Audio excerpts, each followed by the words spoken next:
ইসলামের এমন 5টি শত্রু যাদের নাম শুনে আপনিও অবাক হয়ে যাবেন। সবচেয়ে শেষের জন তো আপনারও শত্রু। নাম্বার 5, আব্রাহা। বন্ধুরা, এই হতভাগা ব্যক্তি আল্লাহর গড় কাবা শরীফ ধ্বংস করতে হাতির বাহিনী নিয়ে প্রস্তুত হয়ে এসেছিল, কিন্তু আল্লাহ তাআলা আবাবিল ফাকিকে নির্দেশ দেন তারা তার উপর পাথরের কঙ্কর নিক্ষেপ করে, আর তার উপর আল্লাহর গজব নেমে আসে। নাম্বার 4, আবু জাহেল। বন্ধুরা, এই ছিল সেই মুনাফিক যে রাসূল সাল্লাল্লাহু আলাইহি ওয়াসাল্লামের বিরুদ্ধে বহু ষড়যন্ত্র করেছিল, কিন্তু শেষে আবু জাহেল আল্লাহর গজবে মারা যায়। আজও লাখো মানুষ তার কবরকে অভিশাপ দিয়ে পাথর ছোড়ে।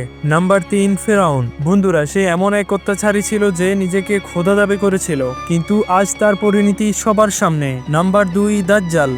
বন্ধুরা, সে মানুষকে প্রতারণার মাধ্যমে পথভ্রষ্ট করবে, আর তার অস্তিত্ব ধ্বংস করতে হযরত ঈসা আলাইহিস সালাম আগমন করবে। নাম্বার 1, শয়তান। বন্ধুরা, সে আপনার, আমাদের সবার প্রকাশ্য শত্রু। যদি এই ভিডিওটি ভালো লাগে তাহলে লাইক, কমেন্ট, সাবস্ক্রাইব করতে ভুলবেন না।